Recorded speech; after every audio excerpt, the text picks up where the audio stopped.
Maroli NR memorial સાંસ્કૃતિક ભવન ખાતે Maroli police મથકના પીઆઈ તેમજ સરપંચો વચ્ચે સંવાદ કાર્યક્રમ યોજાયો હતો, જેમાં મોટી સંખ્યામાં સરપંચો હાજર રહ્યા હતા. જલાલપુર તાલુકાના મરોલી સ્થિત આવેલ એનઆર સાંસ્કૃતિક ભવન ખાતે લોકોમાં જાગૃતિ તેમજ ગુનાખોરીમાં અંકુશ આવે તે હેતુથી મરોલી પોલીસ મથકના પોલીસ ઇન્સ્પેક્ટર ડીજે પટેલ અને મરોલી પોલીસ મથકના ગામોને લગતા સરપંચો સાથે સંવાદ કાર્યક્રમ રાખવામાં આવ્યો હતો, જેમાં ગામના સરપંચોને પડતી તકલીફો તેમજ વિવિધ બનતા ઓનલાઈન છેતરપિંડી બાબતે જાગૃત કરવામાં આવ્યા હતા. સાથે જ ટ્રાફિક નિયમોનું પાલન, કેફી પદાર્થોનું સેવન કરી વાહન ન હંકારવું, અકસ્માત નિવારવા સ્થાનિક કક્ષાએ કાર્યવાહી કરવી તેમજ ડ્રગ્સથી થતા નુકસાની વિશે સમજણ આપી હતી.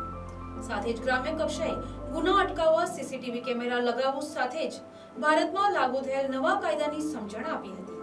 યોજાયેલ કાર્યક્રમમાં મરોલી પોલીસ મથકને લગતા તમામ ગામોના સરપંચ સહિત મરોલી પોલીસ મથકના પોલીસ જવાનો ઉપસ્થિત રહ્યા હતા.